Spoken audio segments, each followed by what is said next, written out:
Mr. Ambassador, thanks for your time.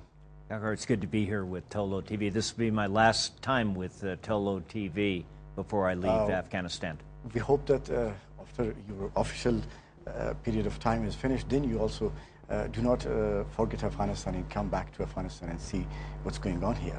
We will never forget. My wife and I have immensely cherished our last 2 years in Afghanistan here, serving as the ambassador, and then my 3 years of service before that wearing a uniform. And what I'm telling all my colleagues, and I'll tell your viewers here on Tolo TV, is physically on the 19th of July here, in a little less than a week, I'll get on an airplane and fly back to the United States. But for both my wife and I, we're going to leave a big part of our heart behind in your country. Thank you, Mr. Ambassador. You spent almost 5 years in Afghanistan. Now you are leaving Afghanistan. So you are very much involved in Afghanistan, every aspect of the Afghan people's life. So if I ask you that, what's your biggest worry this time that you are leaving Afghanistan? As I get ready to leave, I recall what my father told me several years ago before he passed away. And as he was reflecting on his life and looking to the future, he was saying, you know, Carl, as I get ready to leave this earth, one of the troubling parts about it is you don't know what the future necessarily will bring.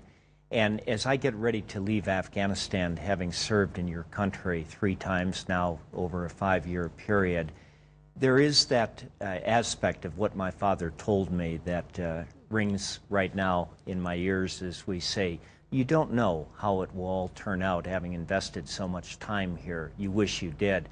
I'll leave with confidence, Kankash, but some work has to be done yet. And I identify 3 areas where we need to make progress. 1, Pakistan.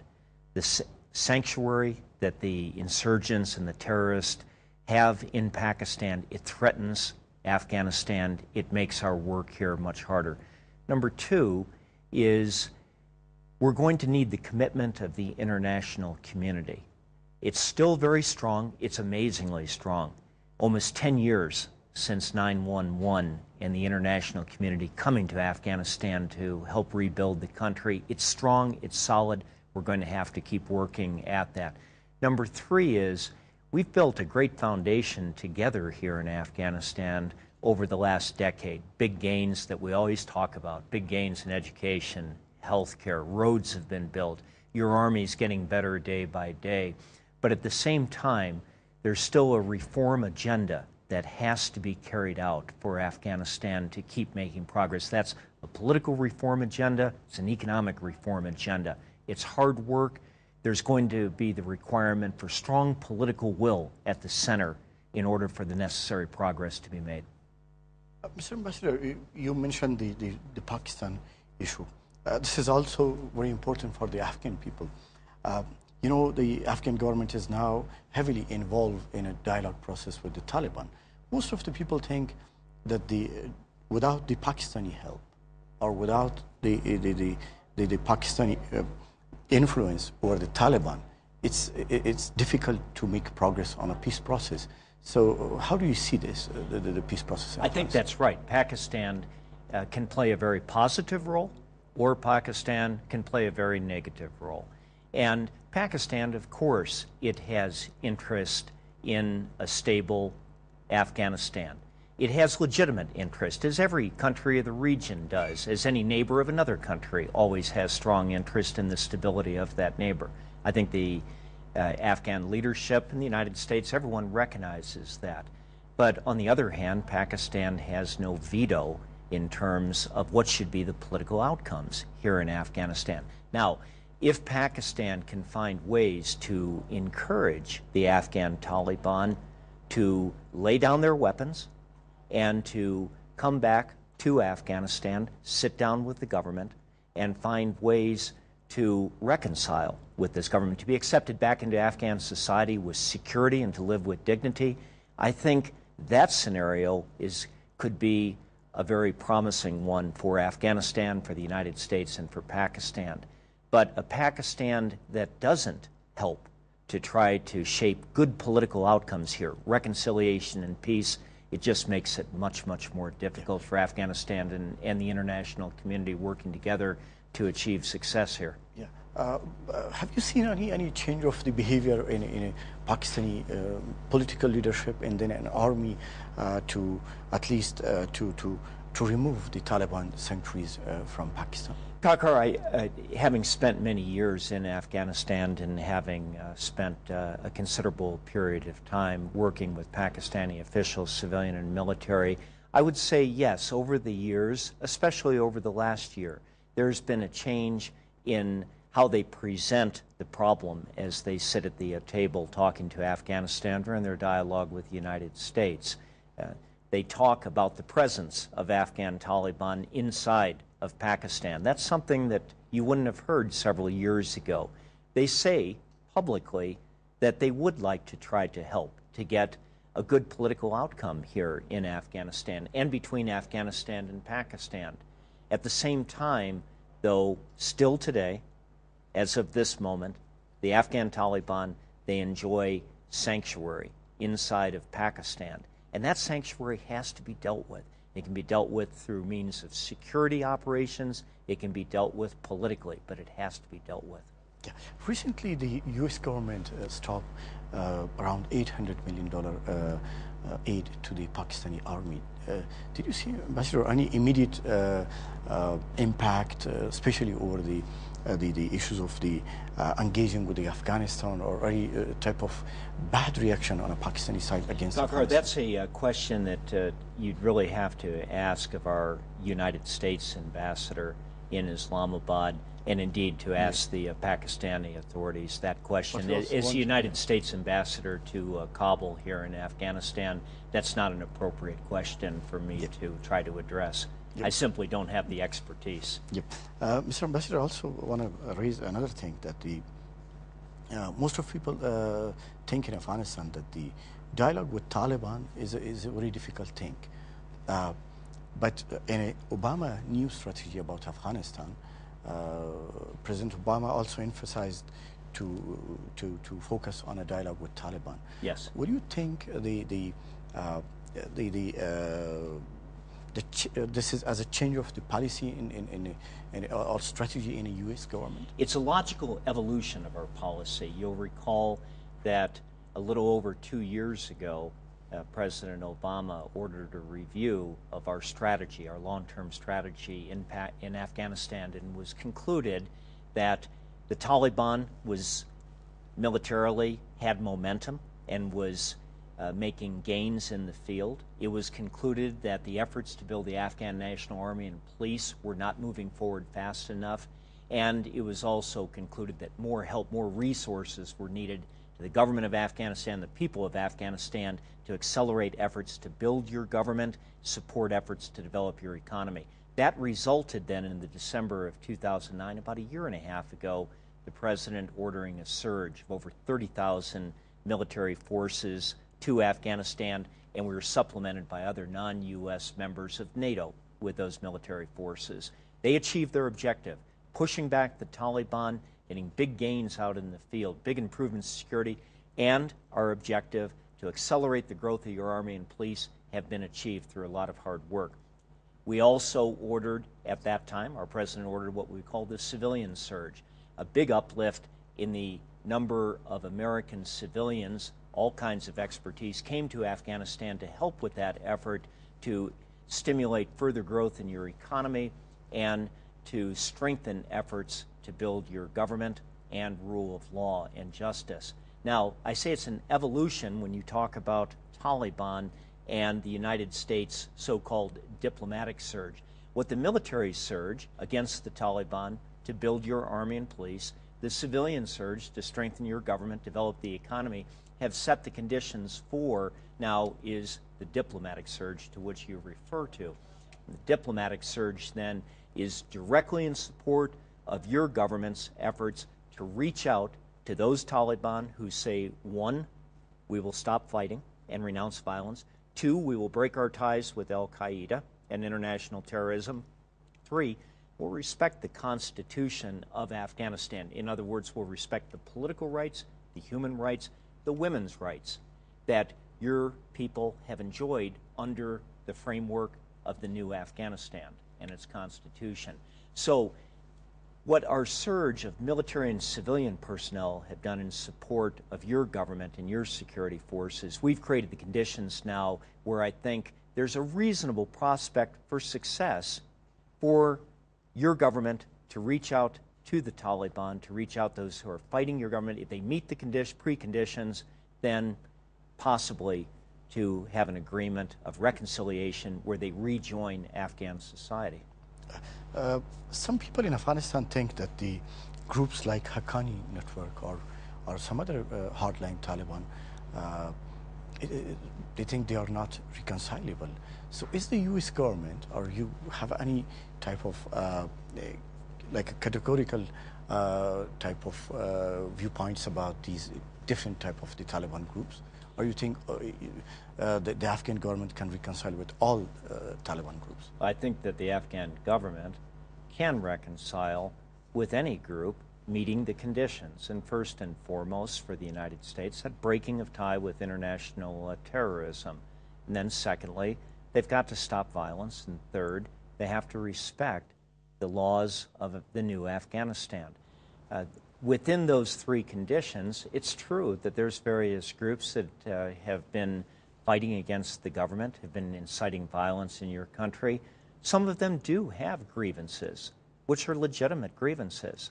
And if any of those groups can meet those preconditions, I think it's very achievable for your government to sit down with them and find ways for them to come back into society. There's efforts being made right now around the country for fighters and their commanders to talk to the government under the process of reintegration, which is under the direction of the High Peace Council, and then the Afghan Peace and Reintegration Program led by Mr. Staniksai. And there's some success that's being achieved in this process. I read a report this morning that it indicated, I think, some 2,000 Afghan fighters, that is Taliban fighters, insurgents, have actually now begun discussions with the government to formally reintegrate and rejoin Afghan society. Mr. Ambassador, did you think the dialogue with Taliban is a base for the drawdown strategy for the U.S. government? Oh, I think that we have to have an assumption, Kakar, moving forward, that if no one reconciles with the Afghan government, that the transition plan can still succeed. It, of course, will be much easier to achieve the goals of transition if the peace process can reach a good conclusion. But it should not be predicated, and I don't think it is predicated, upon reconciliation being achieved. Your government is continually gaining strength. Your Afghan National Security Force is gaining strength. There's some good prospects, I believe, in the years ahead for further economic development. And if the right combination of work being done in your agricultural and mining sector work, your economy, I think 10, 15 years hence, could actually start to have a fairly steady growth rate. So there's different pieces that are in place right now for transition to succeed. It's also evidently clear, though, that if reconciliation succeeds on its own rights, that transition should probably occur faster. And there can be some other great dividends that come from reconciliation. President Karzai, he states often that the Afghan people, having now been subjected to 3 decades of conflict, their yearning is for peace. I think that's well understood. And so if reconciliation can be achieved with justice, then with that peace, it allows the gains in government, the gains in economic development to probably accelerate beyond what would otherwise be the case if you have a degree of conflict. Final point about reconciliation. If reconciliation is successful, if Afghanistan can enjoy a greater degree of peace than it does right now, then it may not be necessary to continue to make the big investments into your army and police, your security forces, which are expensive, if the country can enjoy a higher level of peace and stability than it does now. Yes. Mr. Ambassador, other thing which Afghans in recent days are a lot talking about, that U.S. want to establish a type of permanent bases in Afghanistan. Do you think it's really the case, or it's just a speculation? We've been very clear, Kakar, for well over a year. The United States, it does not seek permanent bases in your country. What we seek is an enduring partnership with the Afghan government and an enduring friendship with the Afghan people. When we get to the point of transition, which has been agreed upon between President Karzai and all the heads of state and government around the world that are invested in Afghanistan's success, when we get to the end of 2014, that will be distinguished by Afghan National Security Forces, your Army and police, in the lead for security around the country. I want to emphasize, though, that doesn't mean at that point in time that the American armed forces are leaving Afghanistan. What we're hoping for, and we're talking to your government about right now, is what will be the nature of our relationship beyond 2014. What's going to be the enduring security relationship? I think it will be distinguished, first of all, by an agreement that the American military, we hope with a lot of our NATO allies, will be providing long-term help for the Afghan army and police. And that will require U.S. military forces, if we're invited to be here, on the ground, helping to equip, to train, and support the Afghan National Army and Police. We expect that to go for many years. Secondly, my expectation would be that we'll have an agreement that will then allow our forces, Afghan and American forces, to cooperate to continue our common fight against international terrorism, and that will be operating together. The third possibility, and I think it would probably be included in a long-term agreement, is that even by 2014, there's a possibility that your military forces will be short certain capabilities, or will have a deficit of certain capabilities that just can't be developed in a several-year period of time. For instance, maybe medical evacuation, certain kinds of logistics capabilities, maybe close air support. And so we're invested in the success of Afghanistan, your long-term security, and I think that in that third category, there may be possibilities if we can reach a mutual agreement that's mutually beneficial to also, on a longer-term basis, but for just a finite period of time, to provide those capabilities. Yeah.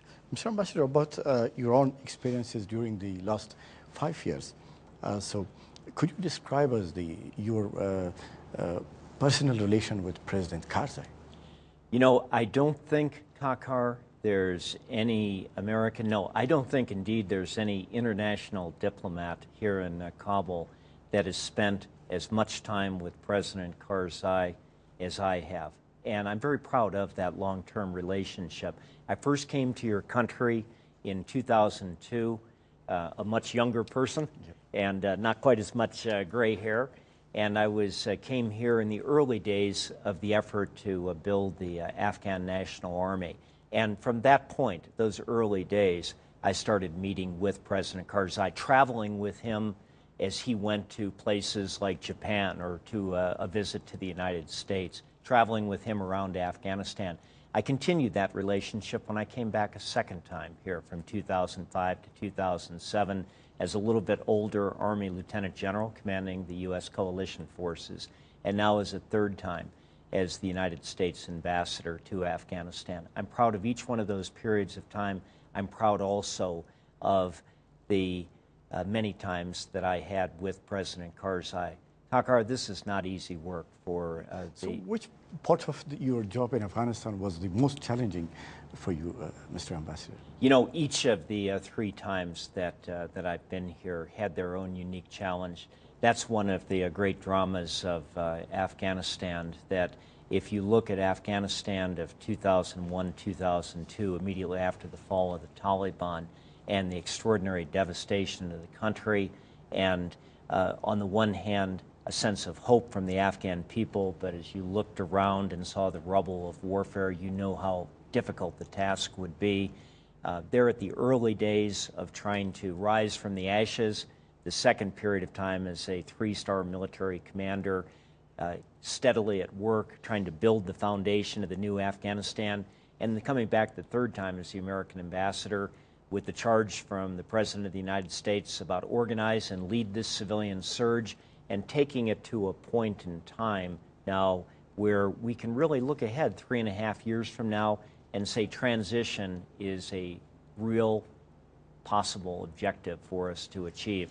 So if you say which was the most difficult period of time, they were all the most difficult and they were all the most rewarding. Yeah. Mr. Ambassador, during the presidential election, there were some reports in media that sometime you described President Karzai as that he is not that much reliable partner to the U.S. government. So could you describe after that what type of the impact had over your relation with President Karzai, these type of things? You think that was normal, or it's created a type of reaction? You know, a good diplomat never talks about his personal relationship with any leader of a state that diplomat is serving in. That's international diplomatic protocol. I will say, though, in my relationship throughout 5 years of service here with in Afghanistan and that time with President Karzai, I'll always recall what he said to me as I was getting ready to leave in my second tour of duty at a press conference. I was walking off the stage, and he said, "General, this is the last time you'll be with me in public stage." And I said, "Well, it is." And he said, "Come back up here." And he looked at the media and he said, "I just wanted to say a word about the general. One thing I can say about him is that he's been with us shoulder to shoulder while we've had victories, and he stayed with us shoulder to shoulder when we've had some setbacks." And as I leave Afghanistan, as I recall my relationship over time with President Karzai in this very difficult environment where we're both committed to trying to do the same things, but trying to figure out exactly how to get there and what should be the right timing, what should be the right policy, all of that being difficult. I'll remember what he said to me several years ago, and I'll take that with me this third time, that I've been proud to be able to serve with the government of Afghanistan, with President Karzai, shoulder to shoulder through times of victory, and staying shoulder to shoulder through the most difficult of setbacks. Yeah. Mr. Ambassador, you also have to, you travel a lot around Afghanistan, and so could you describe how do you find Afghanistan and Afghan people, their hospitality towards yourself and even towards the American people? Kankash, I've been to now all 34 provinces of Afghanistan, and almost all of them I've been to multiple times. As I look at my time in Afghanistan, and you ask me, what are you proud of having accomplished? I'll say my first time here being looked at as the father of the Afghan army. The second and third tours I'll look at as a period of time where maybe people will say he did something to help build the foundation of new Afghanistan as the ambassador, lead the civilian surge. But there's another category which I'm very proud of, and that's what you're asking about, and that is having an opportunity as the ambassador to get outside of my embassy and wherever I could project the good face of the United States of America around Afghanistan, to go walk through the bazaars and the markets around your country, and whether it was a governor or a shop owner or a farmer, to be able to look that Afghan in the eye and to listen to what he or she had to say. What did I take away from all of that? I will go back to the United States of America with a feeling in my heart that will run very deep, and I will take with me forever, about the strength of character of the Afghan people, their extraordinary courage and resilience, and also the legendary hospitality of the Afghan people, which I experienced here every day. Kankash, whether it was going down to the palace and being hosted, or in a banquet hosted by President Karzai, to walking through the bazaar of Tarin Kaut and having a very simple, honest man who ran a tea shop ask me in and say, Ambassador, sit down. We'd like to serve you tea. Do you have time? I'd like to serve you lunch. That's extraordinary. The Afghan people are some of the most amazing people that I've ever met, all good. And that's, when I say that, it's from my heart, but it's also factually based. In the course of my military career, my civilian career as ambassador, I've traveled around the world, and I've been to over 100 nations, and the Afghan people stand in a category all by themselves. Mr. Ambassador, also one more thing. Your wife is also with you here in Afghanistan. So do you find out what's the most interesting thing in Afghanistan from her perspective? I think that she would say, if she were here, as I said, I just talked about my extraordinary respect for the Afghan people. Jing would say the same, but she'd have special words to say about Afghan women. She did travel around the country with me. She tried to open the door of our residence to many Afghan women. She likes to talk about her Afghan sisters. And as she looks to the future of Afghanistan, as I do so often, she'll say, you know, Carl, I have great confidence in the future of Afghanistan, if nothing else, because of the women of Afghanistan. They're women who are very smart. They're women who are very patriotic. They're women who are very committed to their families. And if they're permitted the opportunity to make a full contribution to Afghan society, she looks at me and says, this country is going to take off and go even faster. So, Mr. Ambassador, which type of the foods you and your wife like in Afghanistan? Because you have been here for the 5 years. So. Well, I came in here, honestly, I came in here weighing 7 kilos less than I do right now. So you can look at a little bit of weight that I've put on, and that should be evidence that I like all Afghan food. And I really do. I've been all around your country, and I've eaten anywhere from the bazaars to the governor's palaces to the presidential palace. And Jing and I both we greatly like Afghan food of all kinds. It's actually very healthy too. So also from the kitchen to the politics, once again, Mr. Ambassador.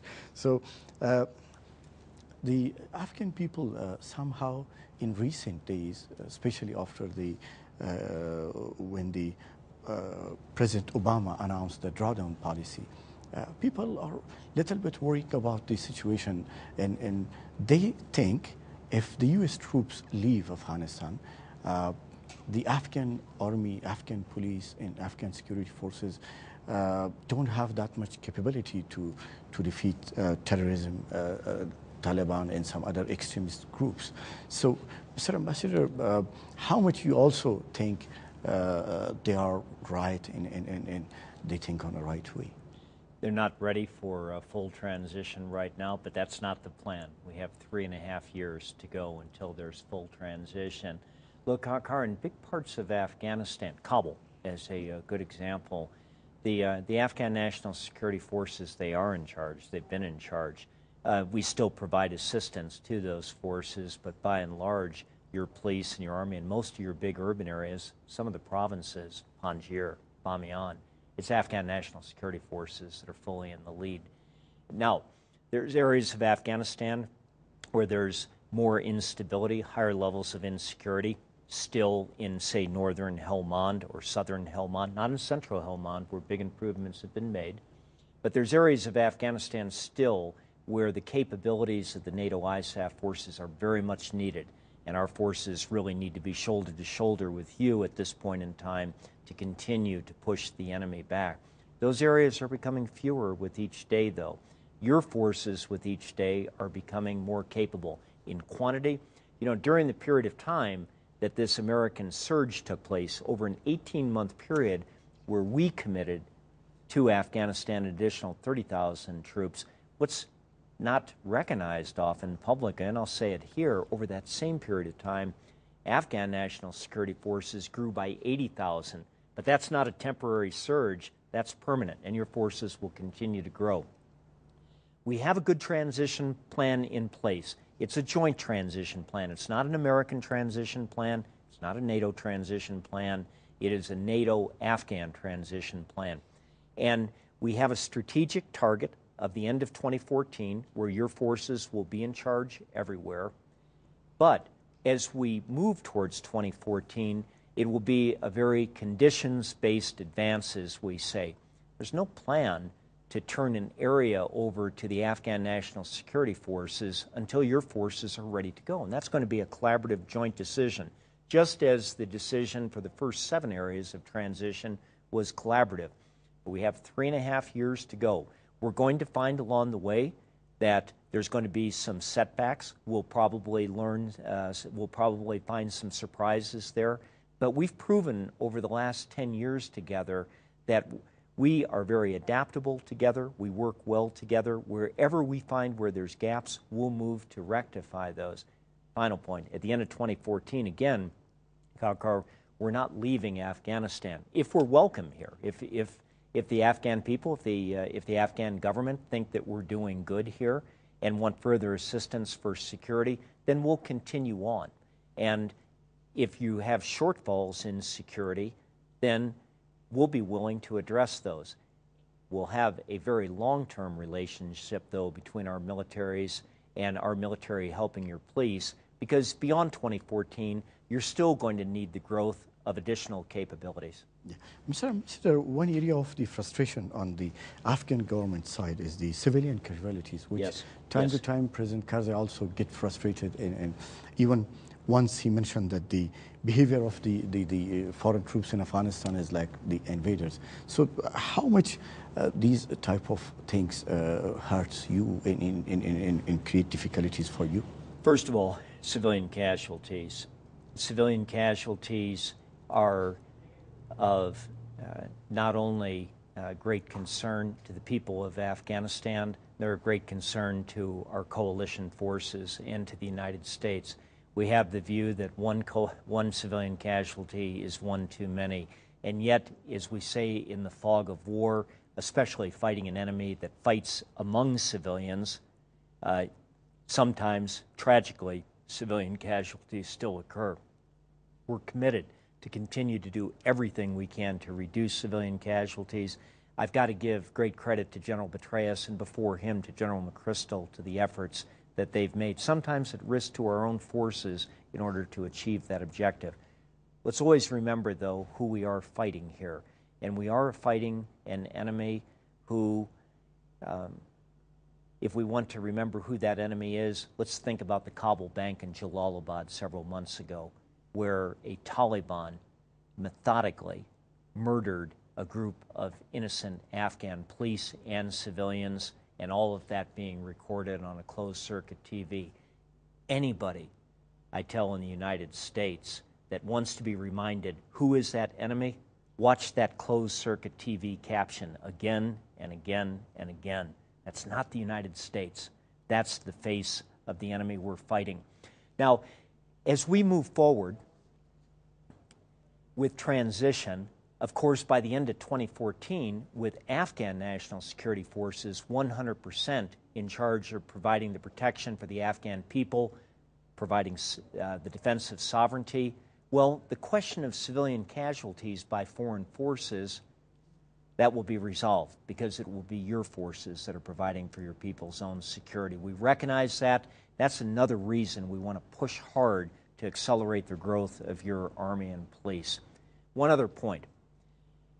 When we talk about then the concerns of the American people, yes, if the American people, if they feel that the contribution of their military forces in Afghanistan is something that the Afghan people don't want, in fact, they're rejecting it, saying these foreigners who are here, they're doing more harm than good. At that point in time, our American people, they'll demand that our forces come home.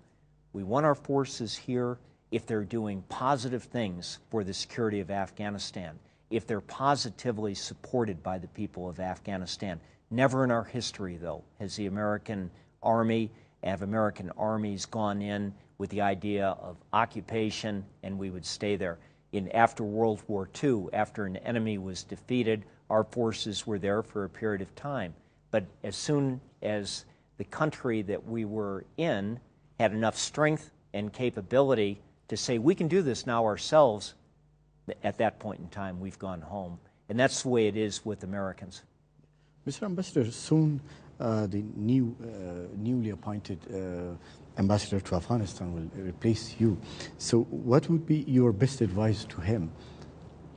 You know, my successor, Ambassador Ryan Crocker, who I've been very good friends with for about 6 years now, since he was the ambassador in Pakistan and I was the commander in Afghanistan.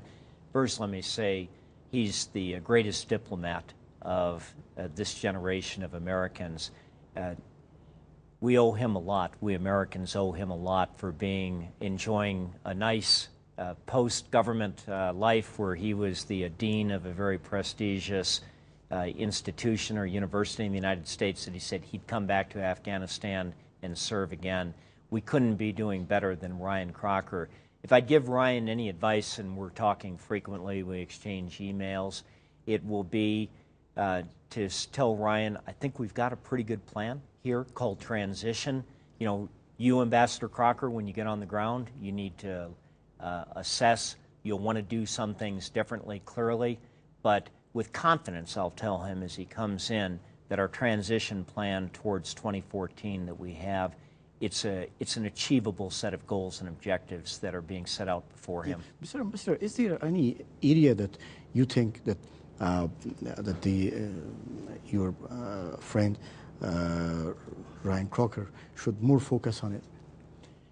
I'll leave that to Ryan. What I have told Ambassador Crocker, though, is that we are shifting the campaign now to a focus on transition 2014, and this represents a new evolution of our strategy from the beginning of the President Obama's administration, where he ordered the surge to push back the Taliban momentum, reinforce the building of the army and police of Afghanistan.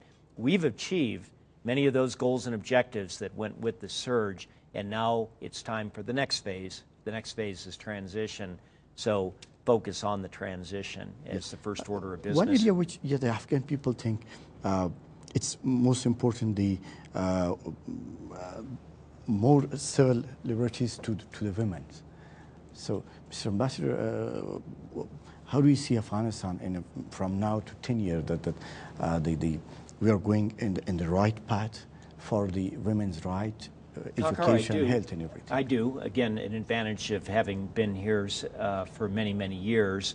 As I look at 2002, when I first came here, about 9 years ago, at that point in time where you'd look at indicators such as number of women who are in school, the penetration of health care for women around the country, the number of women who were playing a role in the economy, not even having a parliament yet, so nobody in parliament, no women in parliament. You look at 2002, and well, you compare the statistics of that time to the statistics of 2011, it's extraordinary. Now, I've met with female members of the new parliament, and I'll be sitting across the table from them, Kakar, and they'll reach into their purse or into their bag, and they'll pull an iPod out, and or a iPad, and they'll start doing all kinds of work. You know, they're better with that kind of technology than I am. And I look across the table and say, well, that's part of the future of the new Afghanistan. Not every man and woman in Afghanistan has an iPad right now. Not many do. But as I look across that table and I refer to where were we 10 years ago, I say that, yeah, you are on the right path right now. I don't want to presume to say what is the right path. Let's just say that broadly, that the overall situation of women has improved immensely over the last 10 years, and I have confidence that it will continue to be so over the next 10 years, and that's important. Afghanistan, can it gain its full standing in the international community if half of the population of the country is not fully empowered socially, politically, economically, and I don't think so. But back to, I get around to Afghanistan and talk to a lot of people. It's interesting that most of the men I talk to in Afghanistan, whether it's in Herat, Mazar-e-Sharif, Jalalabad, Kandahar, Kabul, they'll all say the same thing. But it will take time. Yeah. Mr. Ambassador, one more thing, that the issue of the young generation in Afghanistan, because the level of the education, people think that if the government, or with the help of the United States government especially, closely work on some educational institutions, so it would be a better opportunity for the Afghan young generation to get a right education and do best for their countries. So what is your best hope for the Afghan young generation? Well, education is one of our top 3 priorities in terms of our future development assistance in Afghanistan. And that's very much in line with your president's priority and all Afghan people's priorities. We believe that the future of Afghanistan and our development assistance program is in the area of economic growth and the development of human capital. We're the #1 investor of the international community by far in education right now, in primary and secondary school. We've also expanded our support for higher education and vocational education. I'll tell you, though, Kakar, that we're going to need help from all of the international community, though. The international community, the Americans right now, we're facing some very severe economic difficulties.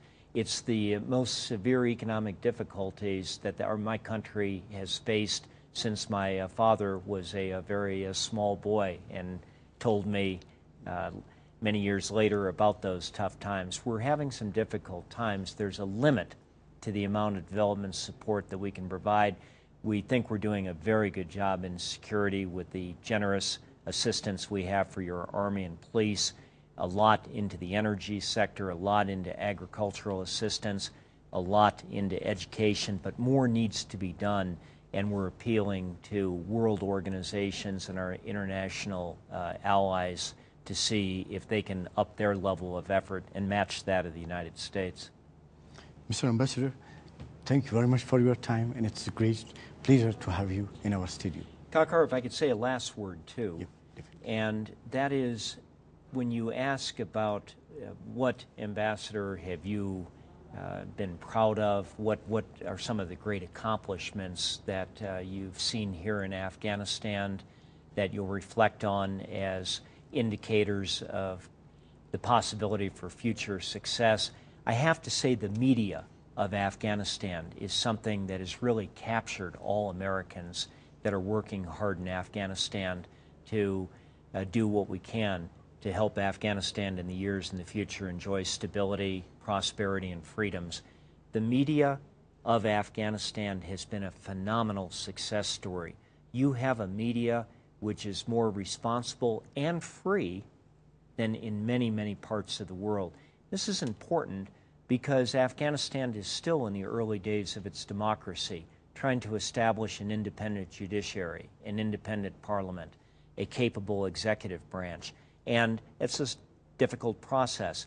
The media right now is playing a very important role, I think, of shining a spotlight on the government, reporting on what's good, but also holding the government to task in terms of accountability. So I'd like to use this opportunity to commend Tolo and many of your colleagues throughout the media sector, radio, print, and television, to keep up the good work, because when the good history of Afghanistan is written years from now about this very difficult time, from the collapse of the Taliban to the building of a really strong democracy, I think people will reflect on this period and say, you know, the free and independent and responsible media of Afghanistan also played a very important role in that transition. Thank you very much once again, Mr. Ambassador. And the Afghan people will remember you and the amount of job that you've done for Afghanistan. I will always remember Afghanistan. Thank you very much. Okay. Thank you.